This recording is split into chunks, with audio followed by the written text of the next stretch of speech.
We're not live? Yeah. We're live. Here we go. Welcome. Welcome to Wholesale Hotline number 294. Welcome, everybody. Welcome. I see some people in the chat. Restore it. Don't junk it. Got in here early. Sherry's in here. Great to see everybody, guys. Get in, find the chat. Let us know where you live, where you're doing business. I want to know who is going to do a deal this week. Who is going to work with a property owner? Who is going to have an unbelievable discovery process? Who's going to find out why they want to sell and what their goal is for their property? What are we doing? Yeah, we're starting a little early because daylight savings time, guys. Daylight savings time threw everybody off. We don't change it here in Arizona, but it does change around the country. So my name is Brent Daniels. I'm joined by the incredible Rafael Cortez. And we are running the show today. Jamil is having a fun, interesting personal night. Pace is running around the country, 100 cities in 100 days, and he is hosting an event. And we've got Jerry is at Investor Fuel. So, guys, it is going to be an exciting time. I want to start with this, Raf. I want to open this up. This is something that I do. I like doing this once a year, maybe twice a year, just to really wrap our heads around some of the bigger concepts when it comes to wholesaling. And I want you guys to let me know if you relate to these. Let me know if you've experienced these, and let me know what you think about these. But the first slide here, Raf, is the 5 most powerful words in real estate. Not this slide, the number one in the 10 wholesale secrets I wish I knew when I started. That's what we're going through.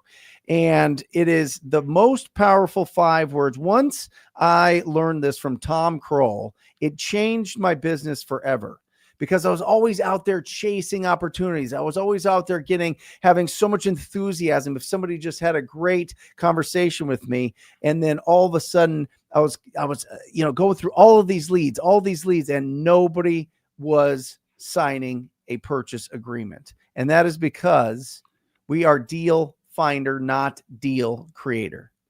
Deal finder, not deal creator. What does that mean to you, Raf?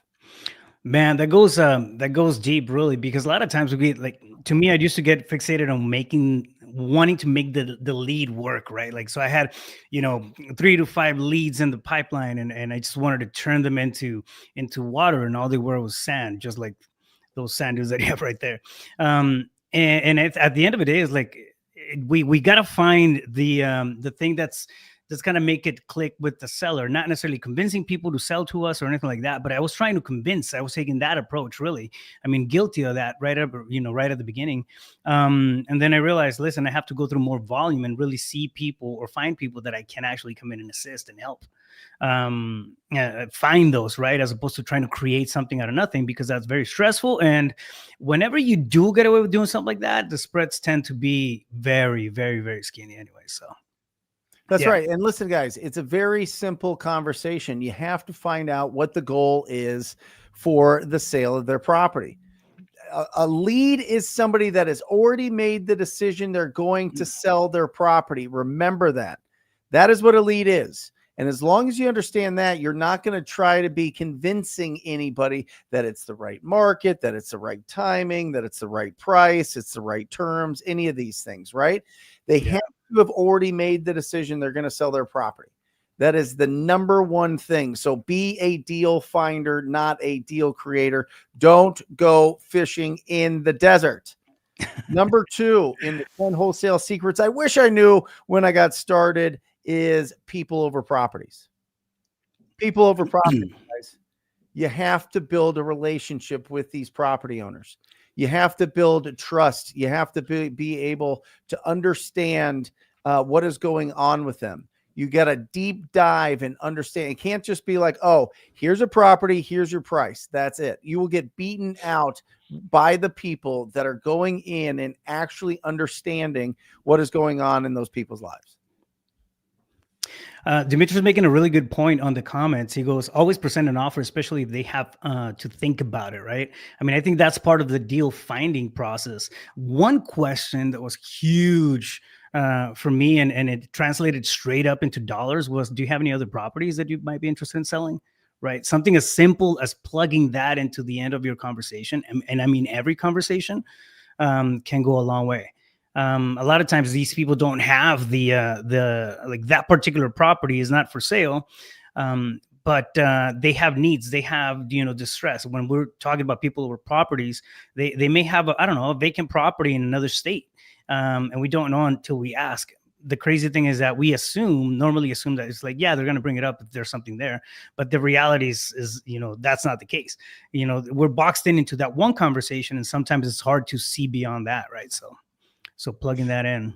Yeah. And I find that there is oftentimes, and it's a day or two afterwards, where maybe somebody signs a purchase agreement with us, and then everything changes. All of a sudden, they don't want to sell the property anymore. All of a sudden, something came up. And this isn't because we put it out to our cash buyers. This isn't because we opened up escrow and the escrow company's reaching out to them. Some people just genuinely change their mind. And I think that, if we think, oh, we've got them in this purchase agreement, we can keep them trapped. That's what has led to some of the states regulating the amount of time people have to be able to cancel these agreements.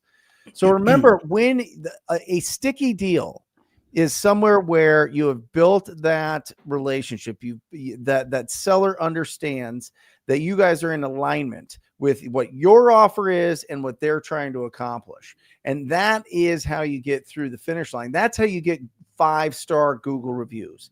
And I'm telling you guys, in the land of AI, in the land of building businesses that last a long time, remember this, guys. Like, real estate is one of those businesses. It's one of those industries that you see like 86-year-olds in, right? Like, you can do real estate forever. So reputation really matters. And the more that people are going onto their phones and they're searching AI, or they're going out and they're Googling to see what your reputation is out there in the regular world, it is important to get those 5-star reviews. And the only way to do that is to really, really, really think about what is in the best interest of that property owner and get it all the way through the finish. And when you do that and you actually ask them for a testimonial, they end up doing it. Right. Yeah. And that's huge. Terry's here. Hario's here. Pansy's here. Peggy's here. This is awesome. Find the bunnies. That's absolutely correct. That's right, Peg. Find the bunnies. That's what you want to know. What are those little things? What are the little reasons that this property owner has that they want to sell this property? And it's not always about money. Let me show you this. Let me switch this out real quick. I'm going to put this on because I think that this is really important, right? The sellers only get 2. There's speed, convenience, and price. Speed, convenience, and price. This is Wholesale Hotline. So if you're looking to wholesale deals, right? You're looking for another buyer to replace you and pay a fee to replace you in a purchase agreement. Speed and convenience. That's what we're solving. Speed and convenience. That the seller gets speed and convenience, and the buyers get the price, or you get the price. That is the difference. That is the power of this business. Now, if people want convenience and price, now you're talking ovation. If people want speed and price, that's when you're more into a creative offer, or most likely what 95% of property owners do is just listed on the market. Listed on the market or listed for sale by owner. That's where most of these properties go, right? But that's what happens. Awesome. I'm going to, guys, ask the questions. I'm going to star some of these, and then we're just going to start knocking these things out. Absolutely incredible. So let's get back to this. Let's fire this thing up. All right, people over properties. Next is, guys, name, address, phone number is all you need in this business. It's all you need. Isn't that crazy? Isn't that crazy that we overcomplicate everything? Just, well, I mean, look at your CRM. Raphael has an unbelievable CRM built on Go High Level with so much automations and so many different intricacies in it. But when it comes down to it, what are the 3 things that you need? Yeah.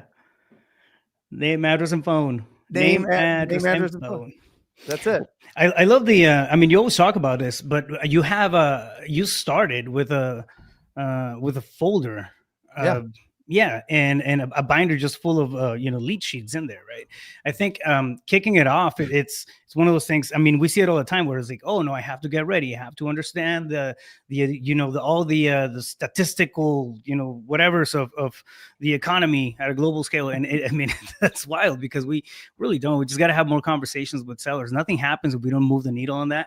And really a phone with a name, address, and an actual cell phone is really going to get you and break you through the process of just getting your feet wet on here. So my first 20 deals were right here. A yellow pad of paper, driving around neighborhoods, finding properties that were vacant and beat up and boarded up, and the roofs were all beat up, and the lawns were out of control, or they were totally scorched because we live on the surface of the earth here, or surface of the sun here in Phoenix. But that's all it was. I had a yellow pad of paper, drove around, I wrote down at the top, I would write down the address name, I would write that and I would underline it, and I'd say Banana Street. And then I would write underneath it all the different addresses, all the 1212, 1015. And then I would go back and I would find the phone numbers for all of these properties and I would call them up. Literally, that's it. You just have to get violent with your efforts. You need to go absolutely crazy. You do. Yeah. It is inevitable. If you call enough people and have enough conversations, you'll win. That's it. Facts. Absolute facts. Absolute. You can do up to 100 deals per year on a well-organized spreadsheet. Dimitri Van Camp, all the way from Europe. You're absolutely I would agree right. with that. Yep. Ken's got a deal in Montgomery. We'll get to that in a second. Absolutely. Let's go to number 3 here, guys. I mean, number 4. 90 to 100% of this business is phone skills. 90 to 100% of this business is phone skills. This is not a face-to-face business for the most part. The last 10%. In markets where the properties are above 350, 400, I highly suggest people go on in-person appointments, but you don't have to. Yeah, you don't have to. I highly suggest it. But in the markets that are under 350, the markets that are under 400, you can do all of this virtually. Tell them about it, Raph. Tell them about it. How do you run your business? I'm based out of Phoenix, so we're in the same market here, and I'll do deals here every now and then. I kind of kept the some of the campaigns in place and whatnot, but the bulk of my deals really come from virtual deals. It's once I understood, and I when I got into it, it was all just face to face. Literally, I was going on around 5 appointments a day. It was wild back, 20 to 25 appointments a week, face to face, sitting across the table from a seller, and different times. Right. So I thought that was the game. It's like, no, you can't scale it because you have to be face to face in order to close. And then I realized, I got over that threshold where the paradigm of just like, no, I have to be in front of somebody so they can sell the house to me. Otherwise it doesn't work. Once I got across that, because it was a mental barrier, and it was a very much a personal mental barrier. It just changed the entire thing. I mean, the US became the oyster, right? So now what we do is we just look for markets that are healthy markets in numbers. They have decent ARVs. There's a good supply and demand, and there's a couple of stats that we go into. But you can do anything. Like this entire thing can be done, and we do it on a daily basis, just virtually. Picking up the phone and having conversations. My team is virtual. I mean, my acquisitions, my team is they're not even in Phoenix. We have one person in Phoenix. Everybody else is virtual. So, yeah, absolutely. How do you know it's a good market to do this virtually? What are the indicators? You touched on some, but you went real fast with it. You said supply and demand. You said ARVs, strong ARVs.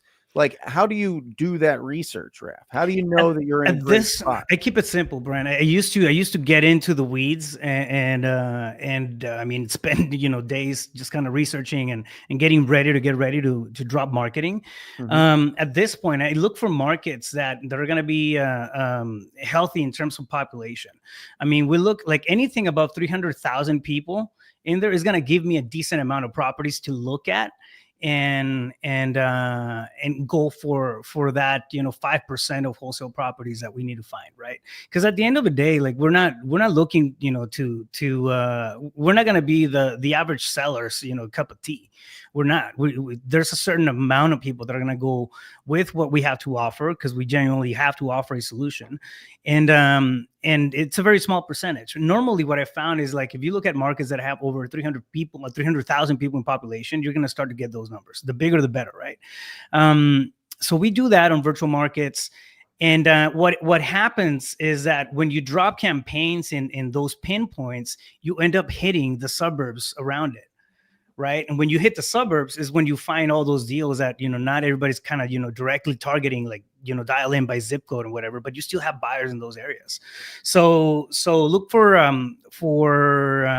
average days on market that are under 120.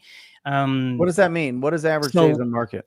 So days on market, if you're new to real estate, days on market is going to be the metric or the number that tells you how long it's taking for properties to sell, right? Through a real estate agent. So if I have a property that I need to sell, I want to put it on the MLS. I go to an agent. The agent puts the property up, for sale, and it's going to take them on average, 120 days to sell the property. That tells me that it's a slower market, right? So when you have days on market that are between 70 and 90, it's kind of pushing the envelope. But we look for markets where the deals are actually coming in and going out. You can get into absorption rates and more complicated stuff. Keep it simple. Just look at, and this is something that you can Google, right? So go to whatever market you're in and Google what are the average days on market for, boom, the city. Right, you're gonna get that. If you go to ChatGPT, it'll give you all kinds of stats, even easier. So yeah, all these things that we used to just kind of have to scramble and break our heads to find out. Like they've just gotten so much easier. But yeah, so keep in mind those two things, right? And it's not too complicated. I mean, if you just start making phone calls on that area, pull a list, right, and try it out, see what the vibe is. Sherry's 1,111,000,000 and 8-year-old is crushing it on wholesale. Boom. Signed 5 contracts last month with his 18-year-old partner. I'm seeing these young guys come up, bro. And I know that you coach a lot of these guys because you're the systems guy. You're the Pulse CEO. You've got all the different SOPs, and you've got your incredible CRM that basically runs everybody's business for them. These young guys are coming up fast, Raph. I get excited, man. There's I don't know there's something going on. I mean, I see somebody posting about Chicago. Like, there's a couple of guys that we know right now that are students out of Chicago, and there's other places as well. But I mean, these guys are coming in just out of the gate, and really, I feel like it's the focus behind it, right? I feel like right now, especially where kids or young people are at, is they either get really, really focused and intentional, or they just go, the opposite way, where it's like relax and I don't want to take any responsibility in that type of stuff. So it's kind of hard for me to find somewhere in the middle. But these guys that are getting honed in, I mean, they're going to take over the next generations. I mean, they're already doing it now.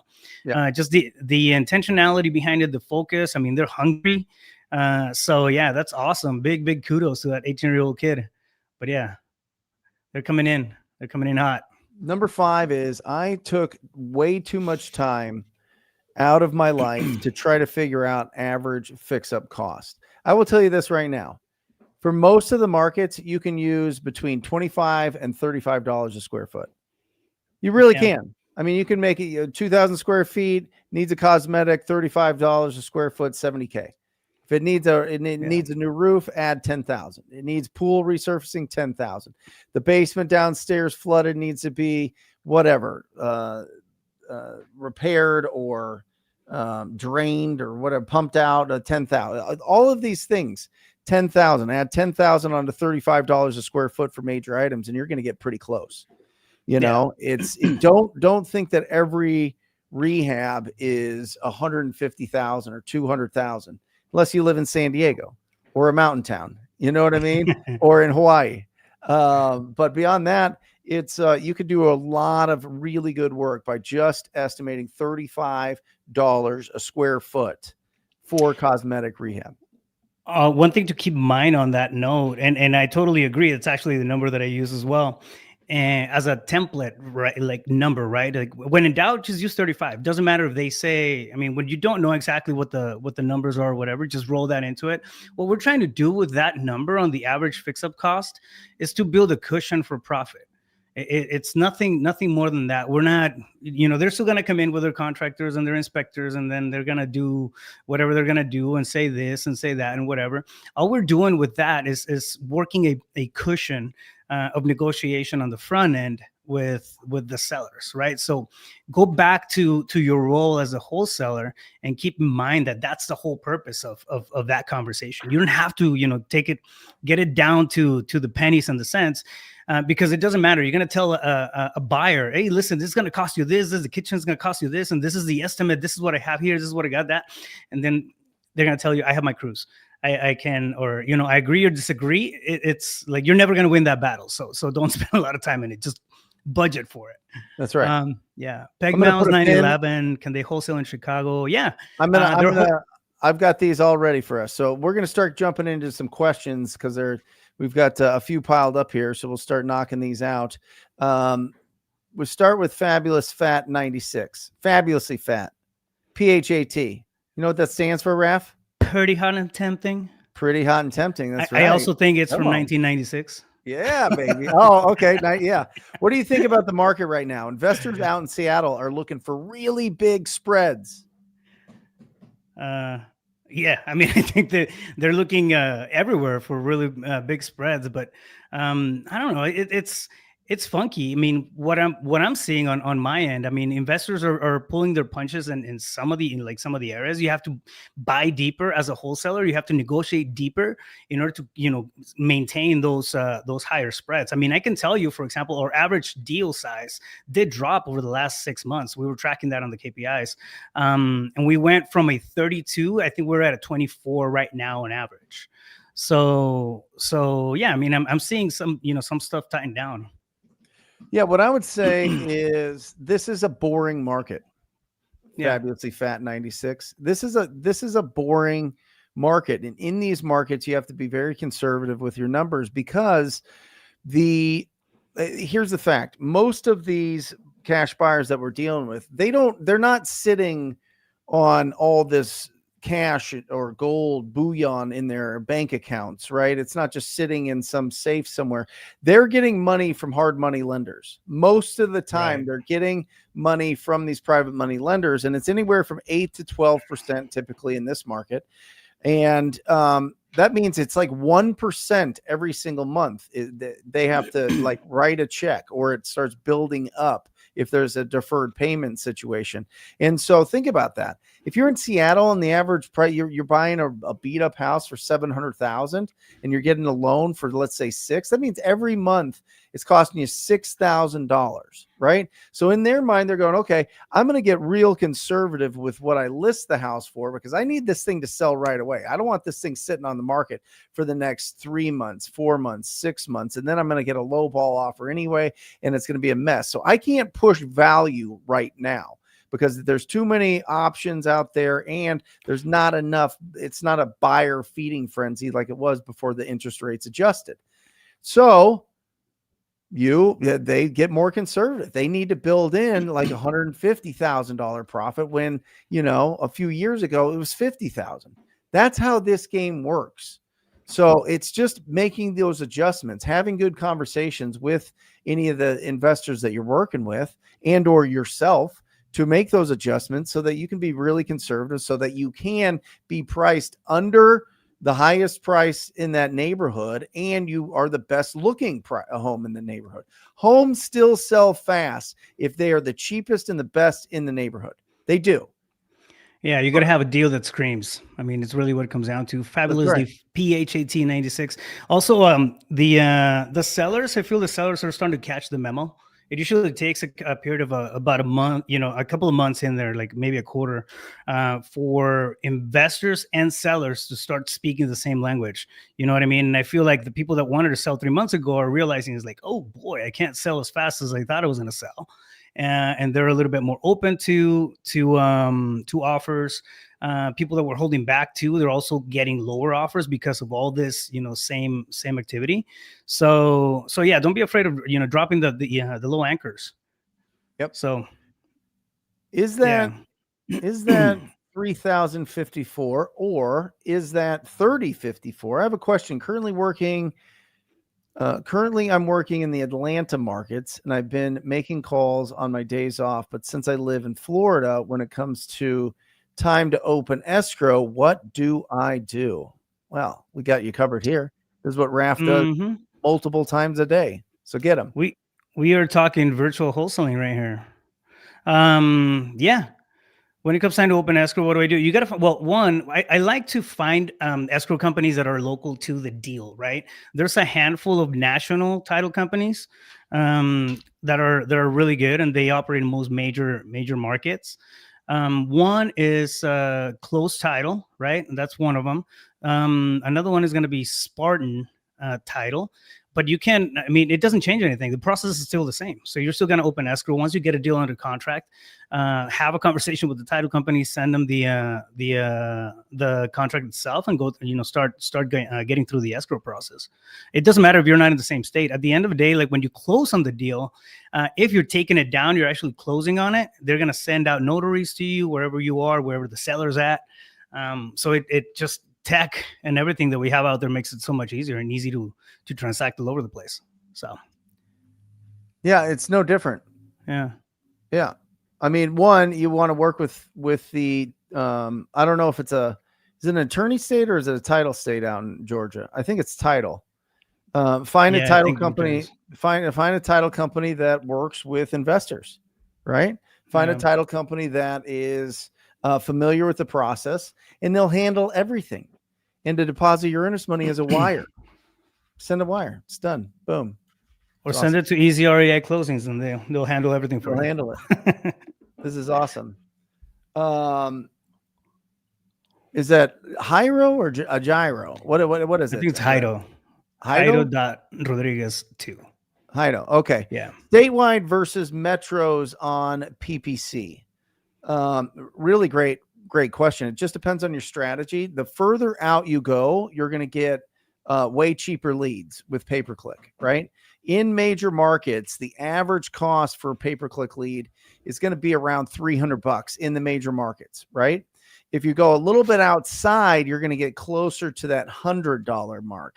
And I am telling you, the virtual wholesalers that we're working with right now that are going in the smaller markets you've never heard about, are getting leads. The sweet spot, the absolute sweet spot is $100 a lead.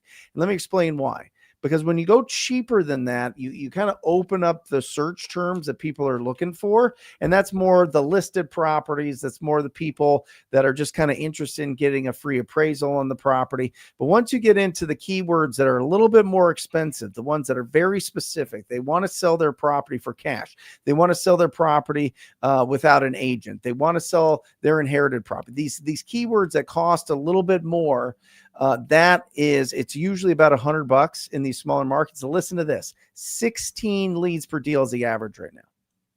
16 leads per deal. So $1,600. And the average, because a lot of these people are putting them right on the MLS, they're doing a novation, or it's just a beat up house and they're finding a cash buyer in the area. But the average is about $34,000 for a novation. 34,000. It's incredible. You put 16 in and get 34. That's like putting $16 in and getting $340 out. That's over 20 times ROI. It's bananas. It's actually one of the strongest strategies that I know of right now that gets you those cold calling and text messaging type ROIs, right? With them coming to you. So it's actually a shorter timeline there on Google Ads because those people want to sell right now, and they're making a decision in the next 48 hours. So it takes 48 hours. You put $16 in, you get 340, or 1,600 and get 34,000. Do the math. That's how these guys are scaling, and they're doing awesome. Well, on that note, it's a good question, and I totally agree. I mean, on that note, it's not just about the areas that you're looking at wholesaling in. I mean, it's also about the strategies that you're willing to put out there, right? Like if you're just flat out offering the wholesales, and you kind of stay as a one trick pony. I mean, you're going to leave a lot of money on the table. Novation is a really, really good strategy. It helps you monetize the rest of the deal. Of the leads that you normally wouldn't be able to close, right? So I highly suggest that as you're I mean, it sounds like you're building up to increasing your budget on the ad spend. Do the same for deal strategies if you're not currently working on those. I mean, look at alternate deal strategies and how can you monetize more of those leads. Whether it's through you doing them or partnering up with somebody who can knock those out for you and do a profit share. So. What do you think would be an average deal size to aim for with outbound in a market with an average sales price of $400,000 houses? I love it, Scott. I would say 10% is what to shoot for. That's like the high goal.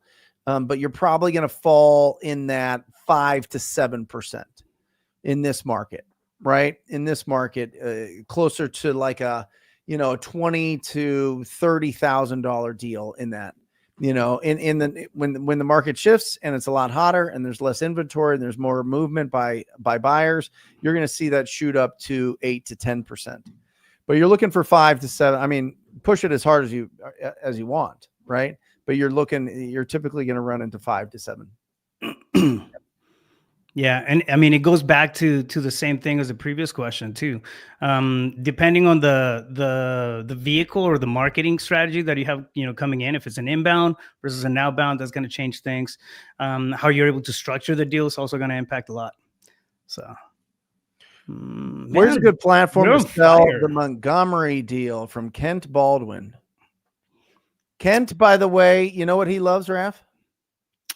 No, what is Kent? Vacuuming. Clean carpets. Clean carpets. He loves a clean carpet.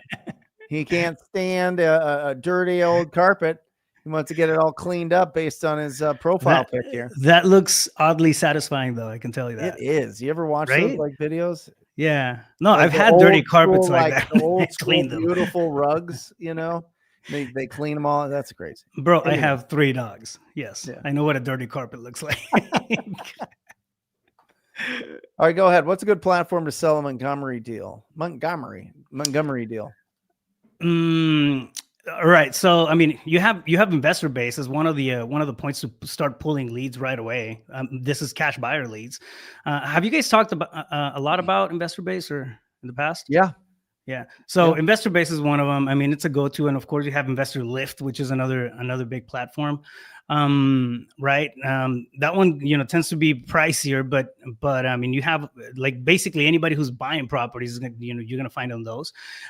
One thing that you can do, Ken, is reach out to somebody who's got an investor lift account, and JV with people like that. I mean, we do that, for example, on our side through our accounts, and partner up with people, right? But people will do that kind of stuff with you, and then you can do a split on it.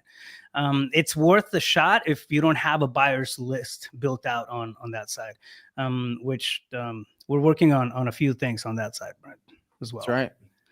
It's gonna be exciting.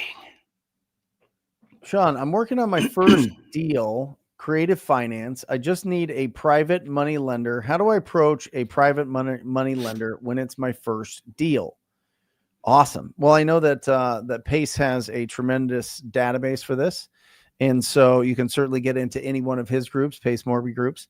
And what I like doing is I like going down to the RIAs, the Real Estate Investors Associations, and making friends with whoever's organizing those. And there's a ton of different meetup groups and RIAs all the time. You can go to meetup.com and find them. You can go to Bigger Pockets and find them. You can just type in RIA, my local RIA or whatever, and it should pop up.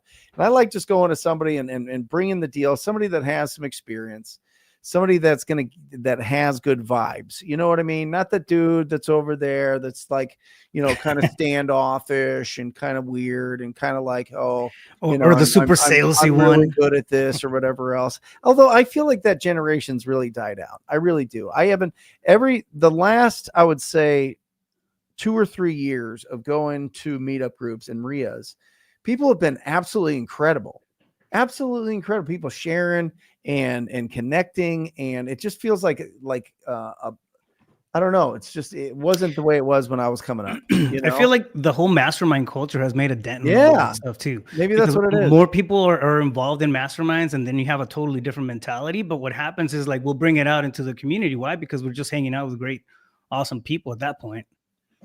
Yeah. So, I mean, I would just go to that and I would bring a deal to, 3 to 5 different investors and see what they think about it. And you'll find the money. I mean, here's the thing. I have never seen a good deal not find money ever. And I've been doing it 21 years. I have never seen, there is way more money than there are good deals. Sean 1282. You will find it. So you got a great deal. Bring it to somebody in your market. Bring it to somebody that can connect with you, and you'll have that thing funded no time. She's working on creative financing though. I wonder how the deal's being structured, because you can get. I mean, there's a lot of ways to work the gap into those creative financing deals. It'd be interesting to see the structure of that deal. Oh, it's Shauna. Oh my gosh, I am out of control. I've been saying Sean. That is Shauna. I'm sorry. I did the worst part of my SAT was my spelling. All right. I'll just tell you that. Math crushed, spelling terrible. So there you go. Here we go. Can they wholesale? Peg asks, can they wholesale in Chicago? I believe she's referring to her 18-year-old son and his business partner. So in Illinois, you need to have a real estate license to assign a deal. You can do one deal, and then you need to have a license. Now, some people just don't care, and they do it anyway. Probably not a great idea. Yeah, I wouldn't say all that stuff is going to start to get regulated more. I mean, it is. I mean, as far not regulated, just enforced more. And so they can connect with a realtor to run it all through, and they should listen. They're 18. They're probably meeting incredible people all the time. Well, also they're doing it virtually. Like, for example, like these guys that I'm talking about, like they're doing deals in Texas, they're doing deals in Florida, doing deals in Indiana. Mm-hmm. I mean, again, it's like we're no longer stuck to the backyards, right? Yeah.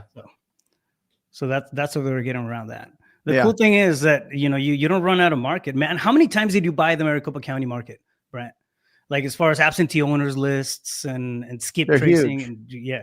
And but you get to a point where you already have the list, and then all you're doing is kind of refreshing the list and then hitting the same over and over again. With virtual, I like the fact that, I mean, it's hard to own the United States. That's right. That's what I'm saying. That's right. Here we go. Nate Wish, what a great name. Any tips you can share on building my first caller setter team? Awesome. Yeah, I mean, Nate, there's a lot of talent, right, that you can go after. I assume that the caller setter is just kind of going through your list, filtering out the people that say yes, they would consider, and then get it into your acquisitions team, which is phenomenal. There's some great companies that do this. Call Motivated Sellers is one of them. They have the best talent, in my opinion. They did really well for me when I was doing when I was cold calling and had my cold calling teams. They were phenomenal, but not cheap, right? I mean, you're looking $20 to $30 an hour.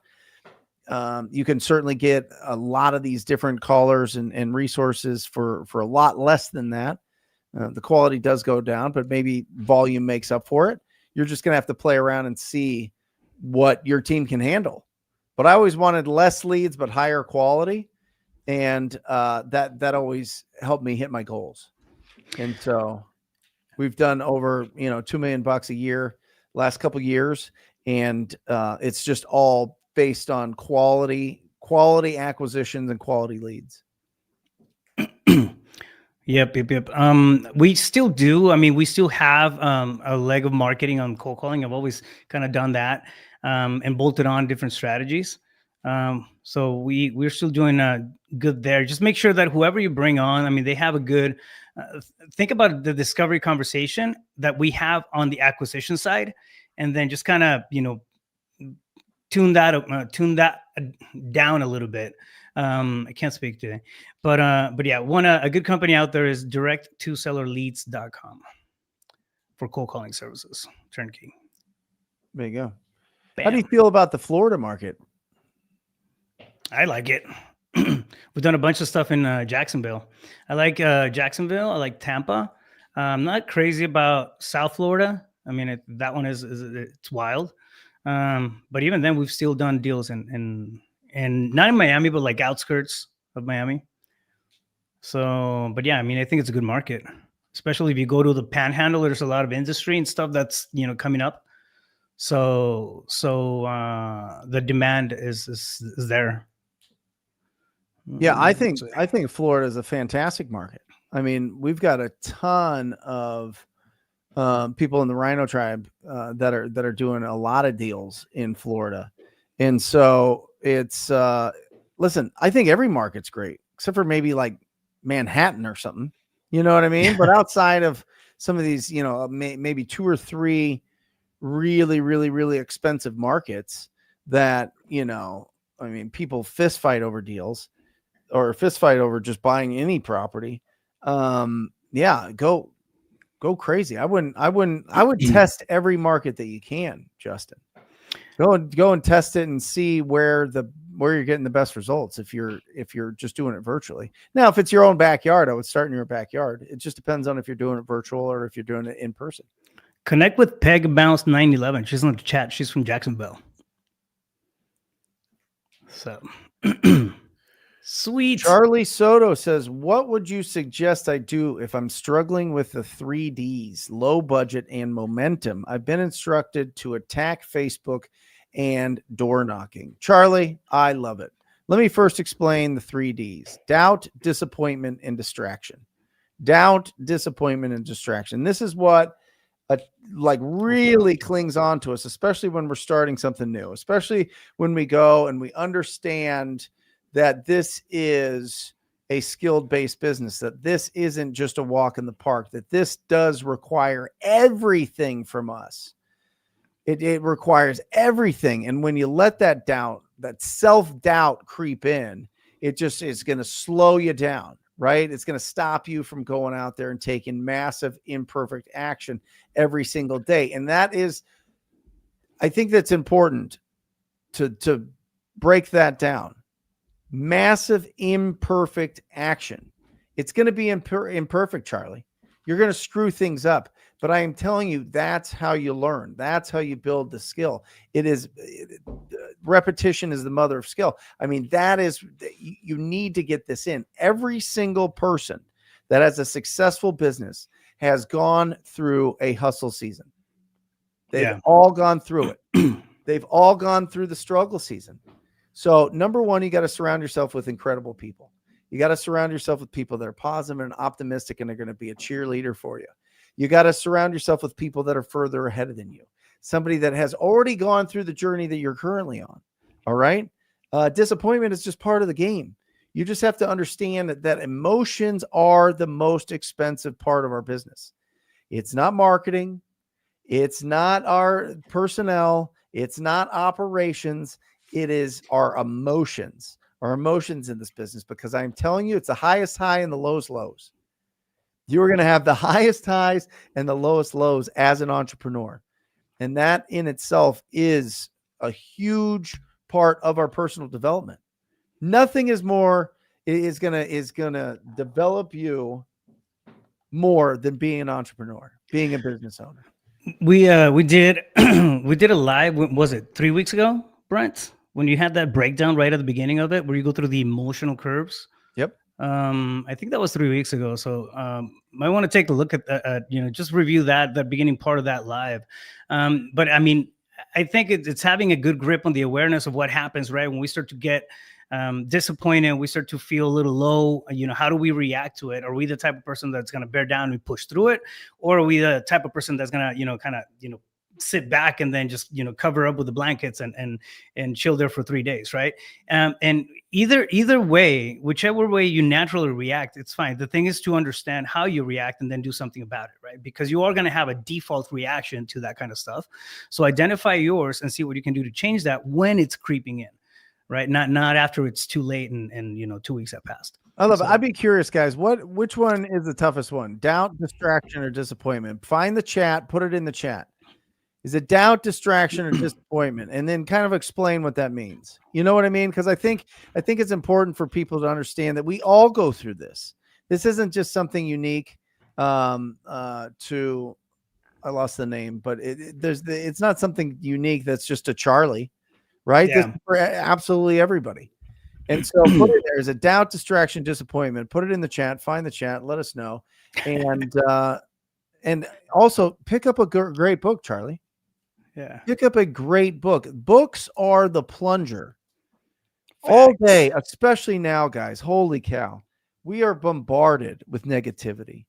The news is designed to make the world's problems your problems. Okay? And some of them are legit. Some of them are not. But we get bombarded by so much going into our brains on a daily basis because we're basically cyborgs, right? We have this attached to us at all times, right? We literally have a robot attached to us at all times that can answer any question, give us all the directions, tell us what's going on with the weather, tell us what's going on anywhere in the world. It's constantly updating us. We're cyborgs. We're already cyborgs, okay? And because of that, programmed. Because of that, it fills us up. So books and great books and inspiring books are the plunger for your brain. And if you want to just watch an awesome YouTube, like 30 minutes, that'll just get you fired up and get you just pointed in the right direction, there's an old school recording called The Strangest Secret by Earl Nightingale. Fire. The Strangest Secret. And he's got this beautiful, Earl Nightingale had to have smoked all the cigarettes, every single cigarette that there was produced from probably 1930 to 1980, he smoked. He's got this real awesome, deep, gravelly voice, and he's just absolutely incredible. He's absolutely incredible. You definitely check it out. Strange Secrets on YouTube. You can listen to it for free. What's your reset, Brent? On that note, not that I want to, stay too long on the topic, but what's your reset button? What's the one thing that you do or consistently do to either reset or keep yourself on the right track? We get hit all the time. Yeah, a couple of things. Exercise, absolutely. You have to move your body. You move your body. Body's in motion, stay in motion. It just clears out. At least for me, it really clears out my head. Like Monday workouts are just unbelievable. You know what I mean? Yeah. Before that, I'm just like kind of like whatever, because shaking off the weekend, shaking off whatever shenanigans. And so exercise for sure. And then I have to, I have to listen to good things in my car. I have to. I have to listen to Alex Ramosi. I have to listen to good audibles. I have to listen to Diary of a CEO. I have to listen to what's the other one? British dude. Whatever. I have to listen to really great things. 007. Yeah, no. But that's what helps out. I do the same thing. Just do it in a somewhat of a different way. When I'm on the road, I'm usually like strategizing, thinking biz and kind of, mapping out the day or planning, right? Because I have a long track between the office and home. But at the gym, I think 90% of the time I'll listen to audiobooks. So as I'm working out and doing my thing, there's a book, behind the lift, right? So it kind of helps me wire the time to a double win, both on the physical side and the mindset side. So, but yeah. Yeah, guys, listen, distraction. Absolutely. There's so much to be able to distract. It just depends on what, it's like, Raph, I don't think that people are happier when they have a lot of business success. I really don't. I mean, on Yeah. some level, sure. I think there's just part of, at least for me, and I know for you and a lot of the people that we surround ourselves with, that we just feel like the biggest regret in life would be to not go after and see what our potential is. You know what I Right. mean? And freedom, that I saw that Tiffany High posted something. She said freedom's a goal, but money's the scorecard, right? And I Yeah. thought that was an interesting thing. And you look at it, does it make a happier life? Who knows? Probably, maybe. I mean, some people live in Tibet in a mountain, and they're the happiest people ever, apparently. You know what I mean? But I think that there's something. I think the people that are on here, our brains were just born differently. We're just wired differently to want to win, to want to succeed, to want to push the amount of value that we can provide into the marketplace, to see, what is the potential limit. Where do we go? And then all of a sudden we get complacent. How much is it in our bank account? How much is it in our savings account? How much is it in our retirement account? How much is it in the net worth of our portfolio? Right? Yeah, at some point you just start moving the goalpost. Once you're out of survival mode, it's interesting that we can spend a lot of time operating under the same ideas or same premise or same habits, right? But all we're doing is we're just moving the goalpost, and you hit it again. You just make the goal a little bigger. And at first, it may seem like the thing that we want, but when you get to that goalpost and you're out of survival, and now you don't, you have food, you have shelter and all that stuff, you start asking yourself, like, is this it?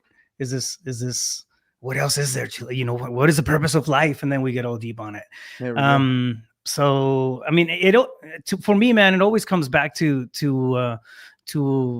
internal fulfillment, right? It's being around the right people, having the great conversations, great relationships, being able to help others along the journey, and having that level of impact, man. I mean, I think the money is a byproduct of operating, and from a good space on a regular basis. It just, I mean, I really see it as inevitable. It's an inevitable result of being a good human being as you're going through life, and now you're fulfilled. And it's not a goalpost. It's it's just good vibes all over the place. So yeah, love it. Bedtime Baby Lullaby 2255 says, when would you start inbound leads? Getting exhausted doing outbound.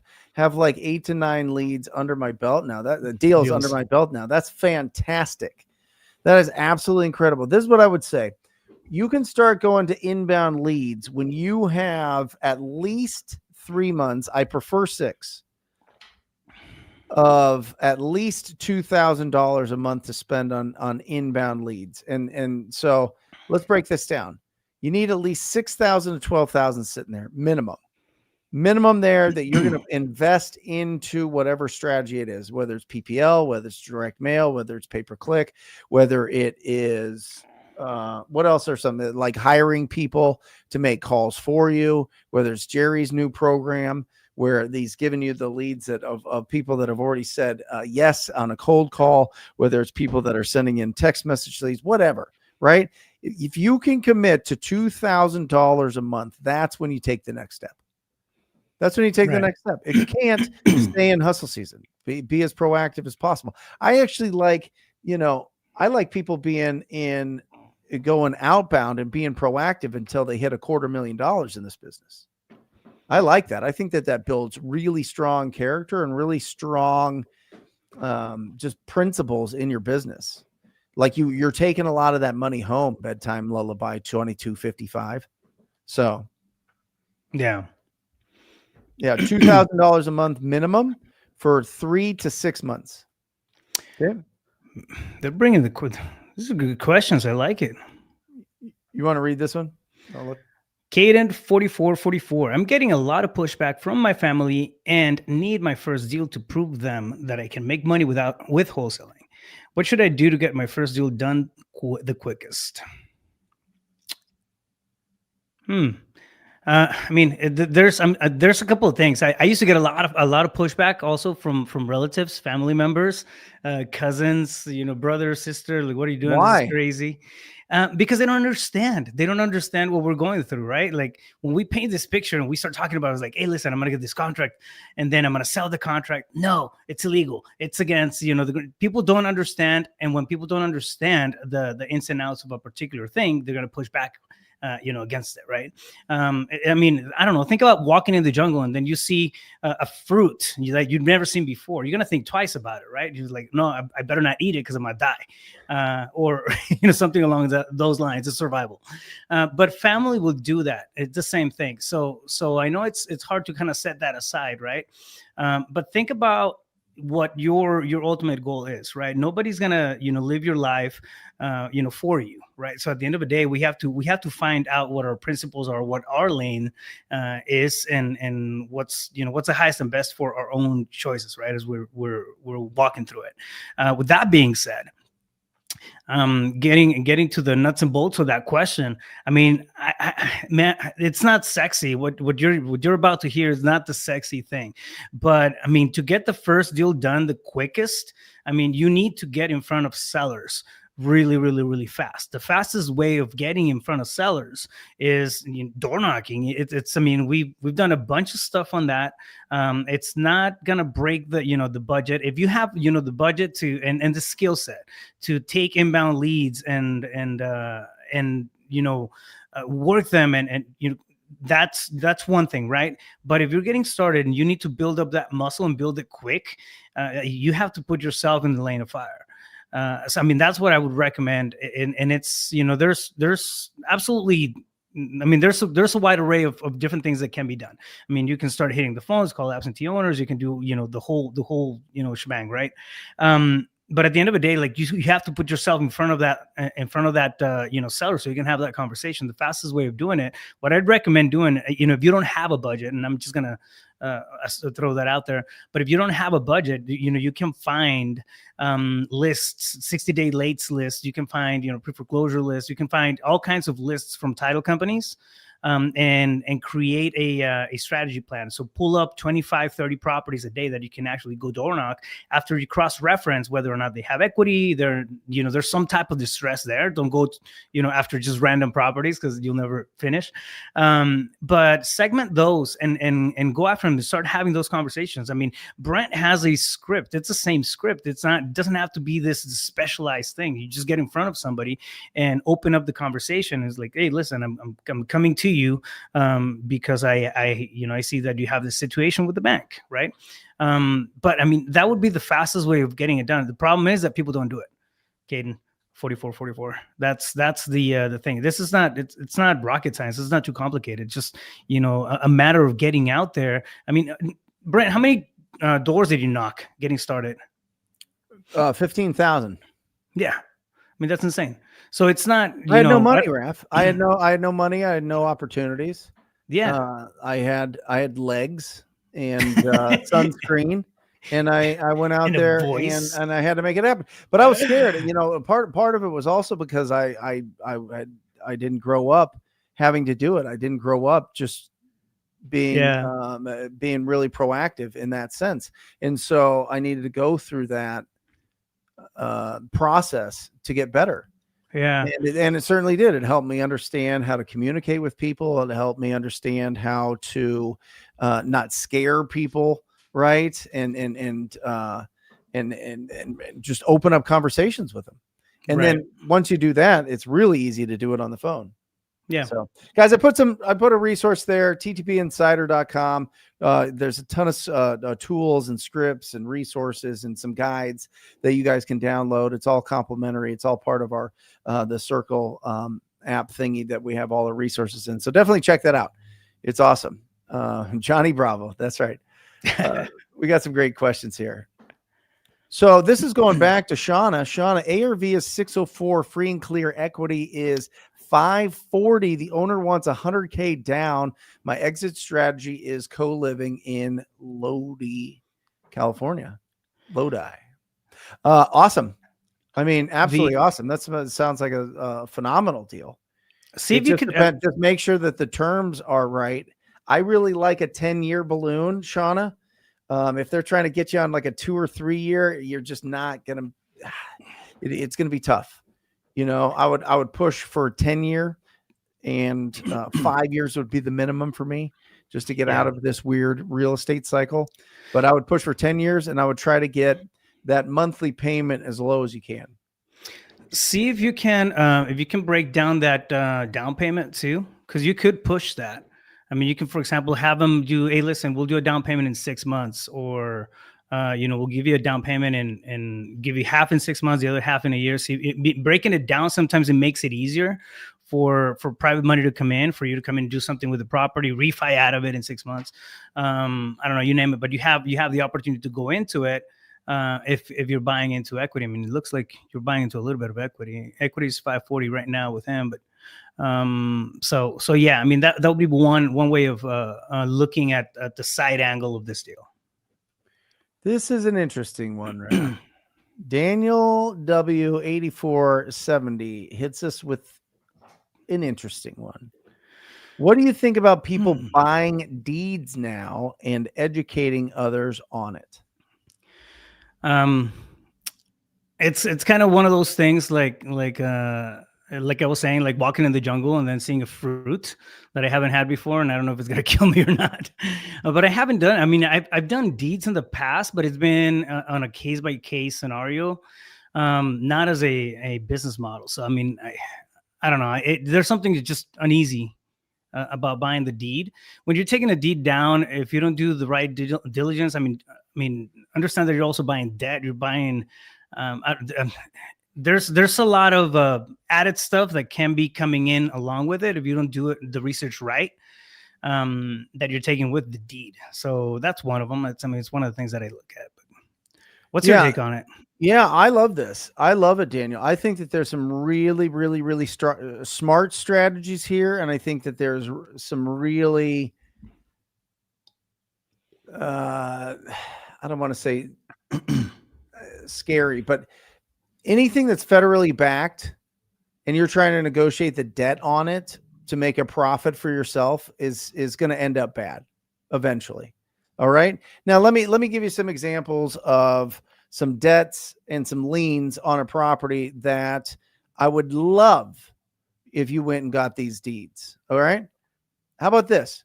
How about somebody has a judgment on them, a personal judgment, and with personal judgments, it's attached to a property. For instance, when I got sued as a young man at 29 years old and had a $740,000 judgment, I couldn't buy any properties. Luckily, I had just foreclosed on all of them. Not luckily, but I went through that process. I didn't own any real estate, but I couldn't own any more real estate because of this judgment. If I had owned real estate, they would have attached that judgment to my real estate. It would be a lien on my property.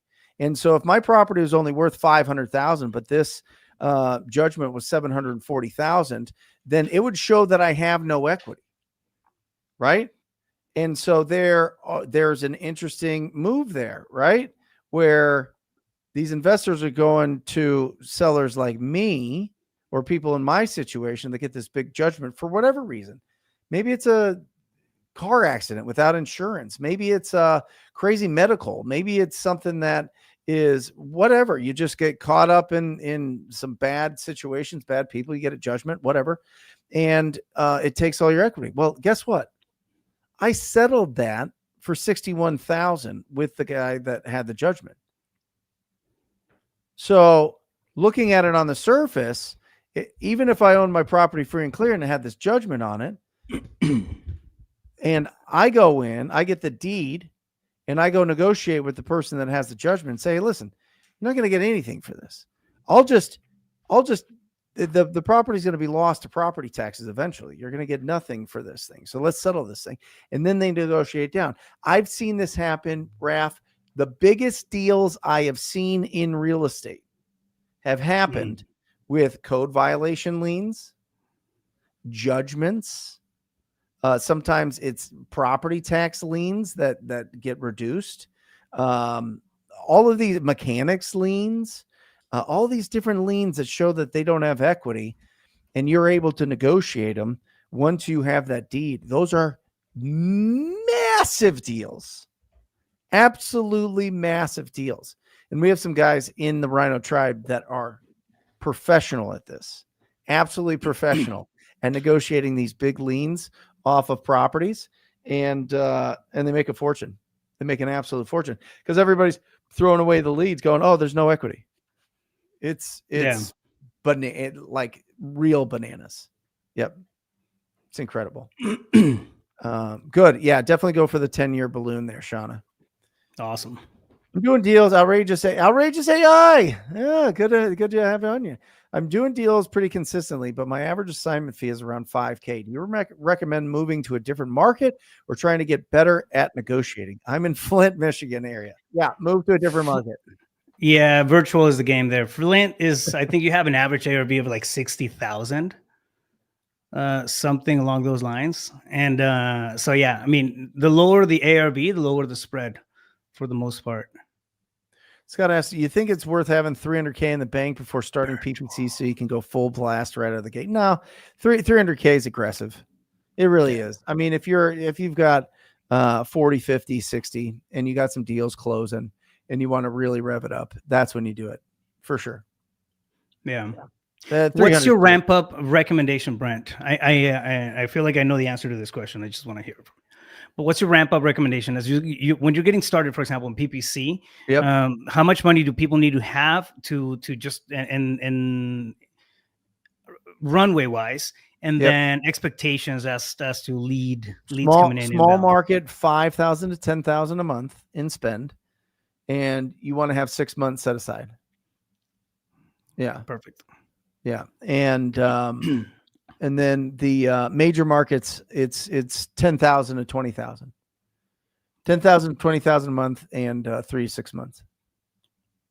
Yep, love it. And then you're going to be in a beautiful spot for negotiating. Beautiful spot for negotiating.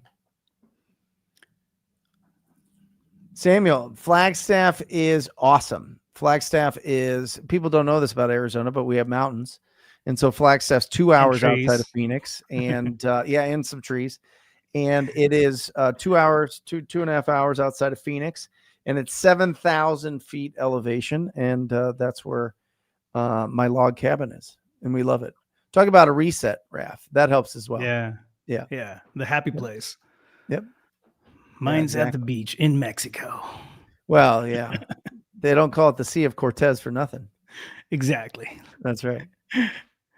Awesome job, guys. Awesome questions today. Thanks for jumping on here. I know that the time change was a little bit goofy. I know that was a little bit, let's see, we got New York market real quick. I'm not a fan. Music says, what about the New York market? Yeah, I mean, listen, not in the city, but everywhere else is fantastic. You know, you're not doing it in the high rises, but outside of it, the rest of the state is fantastic. Yeah, absolutely fantastic for it. And so just make sure that you get a great closing attorney in that state and that knows what they're doing from an assignment standpoint, and you'll rock and roll. Yeah. Dimitri says you can buy subject to the lien judgment, have the price reduced by that amount, and then retrade after closing for massive profits, plus 6 figures. Closed several of them. Yeah. So break that down. You can buy it subject to the lien, right? Yeah, that's essentially what they're doing, Dimitri. They're just getting the deed signed over for a fee. I think they're like, instead of going through a purchase agreement, it's like, hey, let me take on this. I'll give you X amount, 2,000, 5,000, 10,000, whatever. There's no equity in this thing at this point. You give me the deed. Now I'm in full control of the ownership.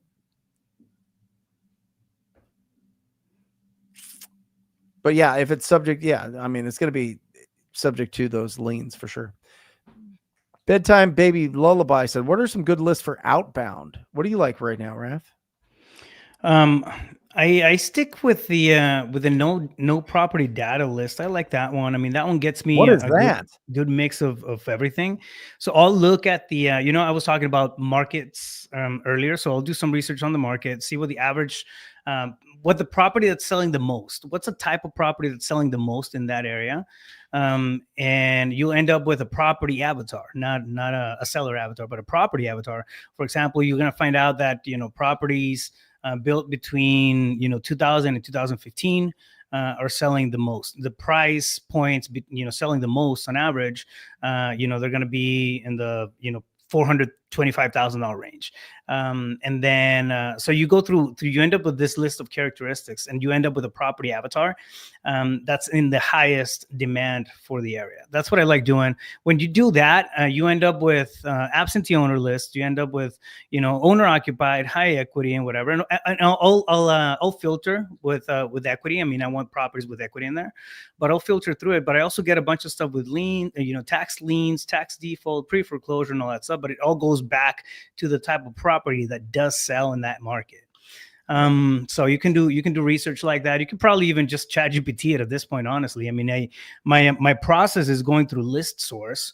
You don't have to buy the list, but you can use List Source, create an account with List Source, and then just cross-reference the data points of the stuff that's selling the most. So I like that one. Pull that list and then just go to town on it. We still do that through the cold calling agency. Yeah. And then he asks, I have 40K, live with my mom. Should I rip some PPC or Facebook ads? I would go PPL. I would check out property leads. I mean, listen, they spend millions. They get like 60,000 leads a month, and then they're brainiacs, and then they put their algorithm to it. So I would probably do PPL until a little bit heavier in your bank account, and then I would go PPC. Yeah. Christopher, I was just going to call you, bud. Hey, Brent, I spoke to a property leads. They said to start up, I might need 1,500 to 3,000 to start bringing inbound leads. Does that sound right? Yeah. 100%, bud. Yeah. 100%. You can go iSpeed to lead. Igor suggests iSpeed to lead. You could definitely check that out. I just know that the guys at property leads just spend the most. And so I've just the response that I've had from the people that are using it is better. But you can certainly try iSpeed to lead. And PPL nationwide, no, I would probably target specific markets that are wholesale and novation friendly, and just make sure that you've got a good connection. I would highly suggest if you're going to do virtual wholesaling and you're not using easy REI closings as your transaction coordination, you are literally just burning up time and money. I mean, if you look at how much time it takes to find the right title company or closing attorney, to run through all of the transaction coordination through the next 30 days, you can find so many more deals. Like, stop. If you've got a small team, stop the income servicing business and start the income generating business. Like, that's where the majority of your time should be spent. Income generating activities for sure. Yeah. Nice. My friend's a real estate agent, put me on to wholesale, just trying to get more general knowledge so I sound like I know what I'm talking about on the phone. That's great. Listen, exposure. That's absolutely phenomenal. I highly suggest that you check out my YouTube channel, Brent Daniels on YouTube, Jerry Norton's on YouTube, Pace Morby on YouTube, Jamil Damji, and Rafael Cortez. Between all that, you will have a masterclass, and then go to ttpinsider.com, and I've got a ton of downloads for you. Ton of downloads. REI Revolution Discord is pretty good. Lots of free education and deals being done there. Awesome. There you go. I think is that John Johnson's? I think that's John Johnson's. He's such an awesome dude. The Victor Wembanyama of wholesale. Awesome. Well, that's it, guys. That's our show for us today. We really enjoy you being here for episode 294. We're going to have an incredible show for you next week. And yeah, guys, give it up for Rafael. How can people follow you? I'm pretty active on social media. You can just find me at Rafael Cortez CEO on Instagram. What's your CRM? There. What's your CRM? Because people don't know, and it is the best one out there. And you're so thinky about it. Like, you only let it to your super students. It's crazy. Yeah, we're about to open the can on that, but yeah, it's the REI Pulse CRM. So It's basically everything you need to wholesale inside the CRM itself. It really is. We're working on some really cool stuff for you guys between Brent and I. So that's gonna be awesome. It's awesome, guys. Check out our YouTube channels. If it brings value, subscribe. Join us for the live. We usually do a live on Mondays and Wednesdays, and it's a really great time. So come join us. We love answering the questions. Love just all the people that are out there taking massive imperfect action. All the people out there that are getting through the doubt, distraction, and disappointment, and that are out there making offers and helping these property owners get out of some really sticky situations. So you guys are amazing. You guys are doing incredible work out there. We love you guys. We'll see you next week. See you. Have a good night.